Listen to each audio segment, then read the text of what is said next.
जनाब चेयरमैन, आखिर में अंग्रेजी में मैं नेतन्याहू साहब को पैगाम दूंगी। If it is war you want, it is war you shall get।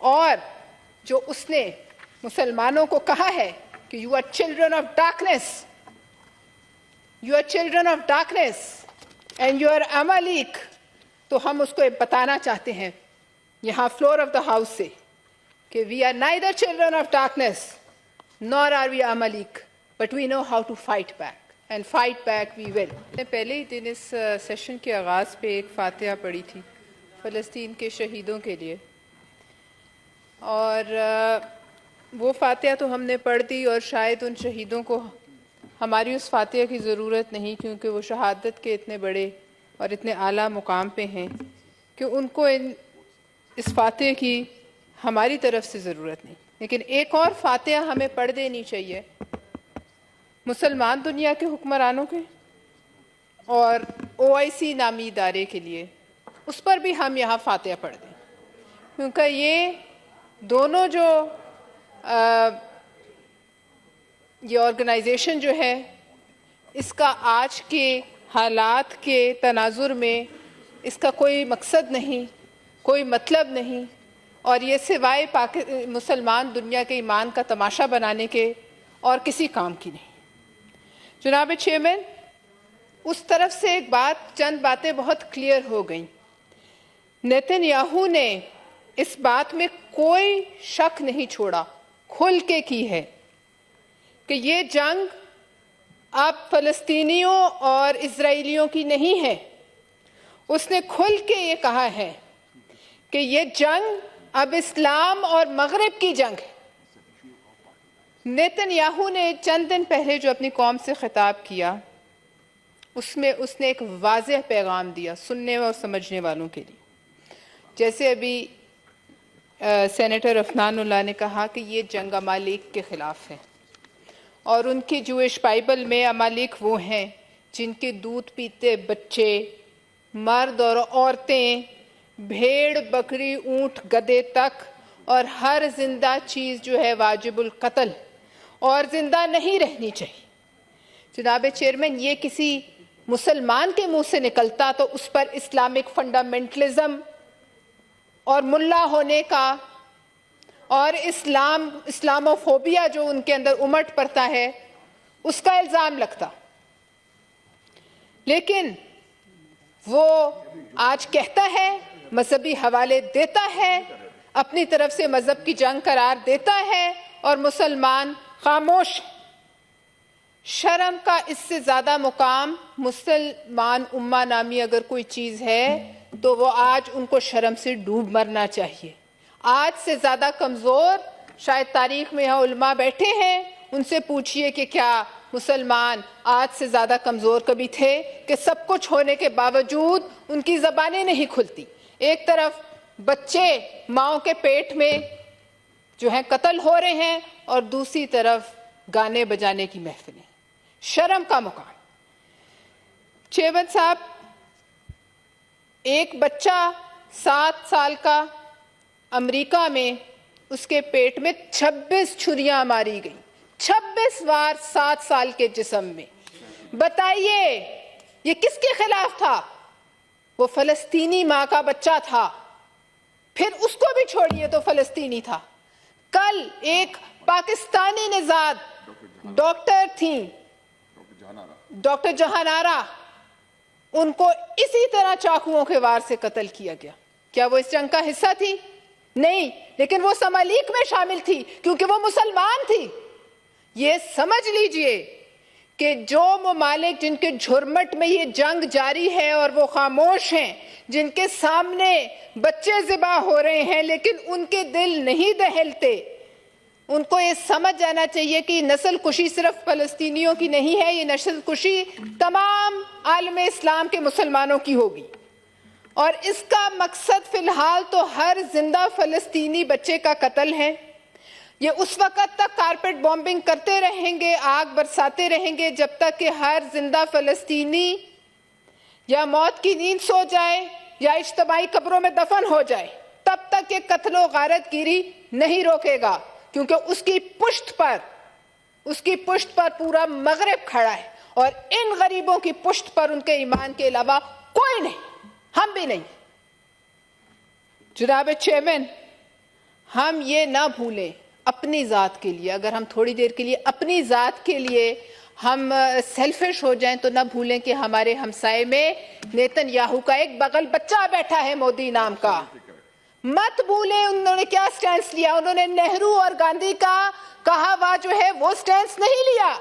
Modi ने खुल के इसराइल की सपोर्ट की।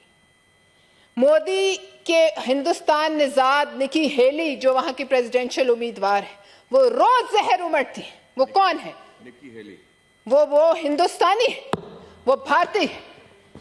जनाब, भारत कनाडा में रंगे हाथों पकड़ा गया है खालिस्तानी सिखों के कत्ल में। इस वजह से अपनी खिफत छुपाने को वो मगरिब का पालतू बना हुआ है और बढ़ बढ़ के जो है वो इनकी इस कत्लो गारतगिरी की हिमायत कर रहा है, क्योंकि उसकी आंखें इधर है हमारी तरफ। कतर में जासूस पकड़े गए हैं इजरायली। अब जनाब चेयरमैन, आपको याद कराऊंगी 1984 था शायद, जब आपका न्यूक्लियर प्रोग्राम जो है वो जरा जरा बन रहा था, तो कहूटा के ऊपर बमबारी की एक साजिश तैयार हुई, जिसमें इजरायलियों ने भारतीय जामनगर की बेस से उड़ना था और उड़कर कहूटा को नेस्तो नाबूद कर देना था, तहोबाला कर देना था। और उसकी उसका जो इजाजत है वो इंदिरा गांधी ने खुद दी। वो तो उस वक्त नहीं हो सका, लेकिन क्या आप समझते हैं कि वो अभी भी उनके दिल में वो ख्वाहिश नहीं है? क्या आप ये नहीं समझते कि भारत जो है और मोदी जो है वो उनकी हरकतों से शय नहीं पकड़ रहा?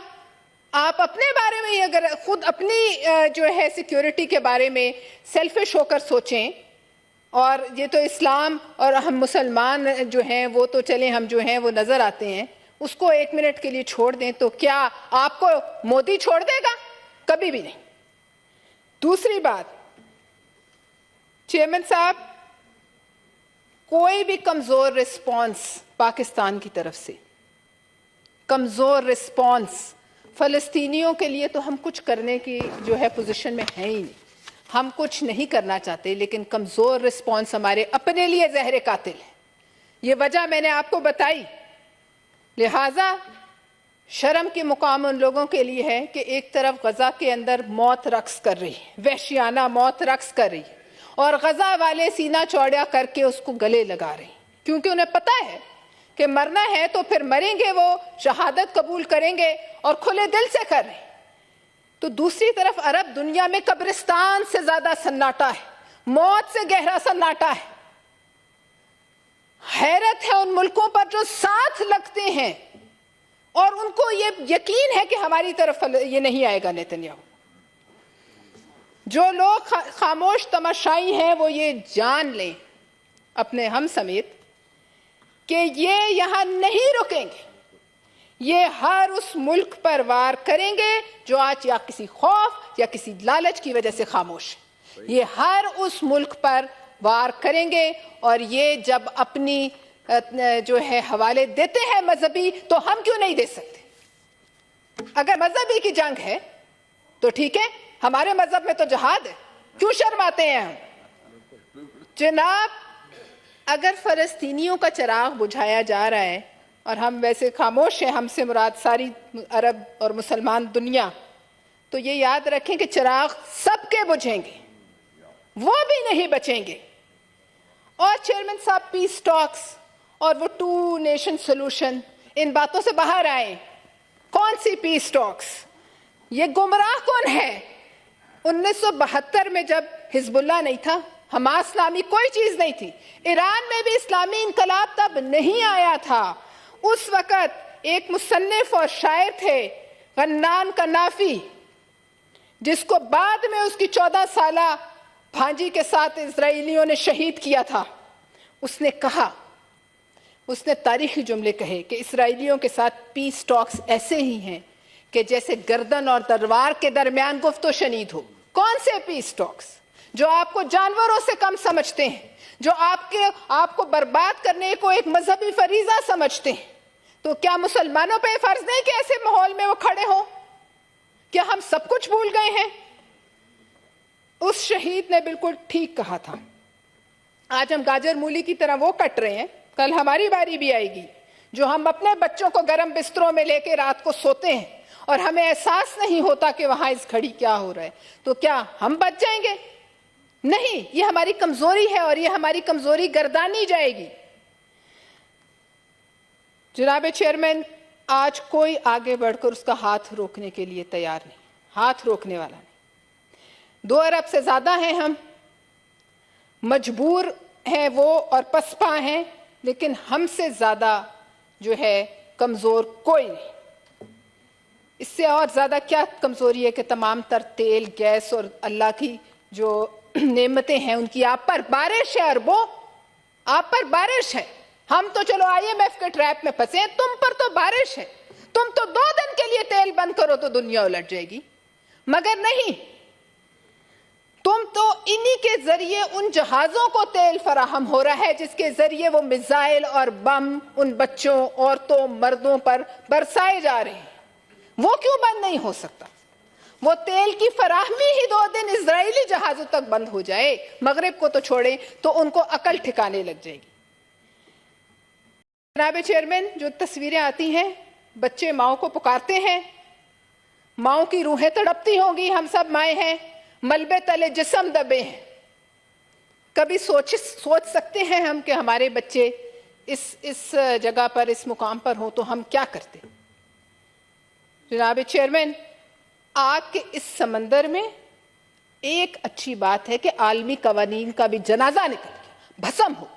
आज के बाद किसी मगरबी मुल्क को, और हम जितने सेनेटर्स जाते हैं हम मुख्तलिफ जगहों पर कॉन्फ्रेंसेस में, कोई भाषण ना सुने किसी ह्यूमन राइट्स पे, किसी चीज पर, किसी भी आलमी कानून की आज के बाद कोई हैसियत नहीं रही। आप अपने जोर पे कानून कायम करें, हम अपने जोर पे कानून कायम करेंगे। लिहाजा नेतन्याहू भी ये समझ ले कि ये जंग तो उसने शुरू की, बम भी बरसा रहा है, लोग भी शहीद कर रहा है, 8000 लोग भी जान से गए, लेकिन जितना एक इसराइली को उसने इस दुनिया में गैर महफूज कर दिया है वो कभी तारीख में नहीं हुआ। क्योंकि सोशल मीडिया है, हर मुसलमान के फोन पर, घर में ये मनाजिर देखे जा रहे हैं। आपने देखा दागिस्तान में क्या हुआ? वो भी हमारी तरह के मुसलमान हैं, वो भी हमारी तरह के मुसलमान थे। एक छोटा सा वाकया हुआ, छोटा मुल्क है हमसे, न्यूक्लियर पावर भी नहीं, लेकिन आपने देखा क्या हुआ। तो लिहाजा इसराइल एक ऐसी जंग में अपने आप को झोंकने जा रहा है जहां अंदर जाने के तो 100 रास्ते हैं उसके पास, लेकिन बाहर निकलने का एक रास्ता नहीं बचेगा। और ये हदीस शरीफ में भी है कि अरबों के लिए बड़ी तबाही जो है वो बयान की गई है, और यही शायद वो घड़ी है कि जब अरबों की इससे ज्यादा क्या तबाही हो। लगता यही है कि यही वो घड़ी है। जनाब चेयरमैन, अफसोस यह है कि कहाँ गए वो लीडरान जो इसराइल की आंखों में आंखें डालकर देखते थे। जब मोहतरमा बेनज़ीर भुट्टो ने कहा मैं गजा जाऊंगी, तो वहां यित्ज़हाक रबीन ने कहा इजाजत लो। उन्होंने कहा मैं इजाजत नहीं लूंगी। उन्होंने कहा कौन हो तुम, किस तरीके से अनाउंस करती हो कि तुम आओगे? और मोहतरमा ने अनाउंस किया, मोहतरमा ने उनकी आंखों में आंखें डाली। यहां जब यासिर अरफात आए तो यही मुल्क था, F-16s ने उनको एस्कॉर्ट किया, सलामी दी। और जिस वक्त वो भुट्टो साहब की मज़ार पर गए तो हर एक की आंखों में आंसू थे। अफसोस ये है कि आज कोई एक ऐसा लीडर पूरे आलमी इस्लाम में जिंदा नहीं छोड़ा। जनाब चेयरमैन, करबला के वाक़यात हम सुनते हैं, मासूम बच्चों को प्यासा रख के ज़िबा किया गया, इसमें कोई शक नहीं ये आज का करबला है। सिर्फ तलवार की जगह बम है, और नेतन्याहू आज का यजीद है। इसके खिलाफ लड़ना हर मुसलमान का फर्ज है। जनाब चेयरमैन, आखिर में अंग्रेजी में मैं नेतन्याहू साहब को पैगाम दूंगी, if it is war you want, it is war you shall get. और जो उसने मुसलमानों को कहा है कि you are children of darkness, you are children of darkness and you are Amalek, तो हम उसको बताना चाहते हैं यहाँ फ्लोर ऑफ द हाउस से कि we are neither children of darkness nor are we Amalek, but we know how to fight back, and fight back we will.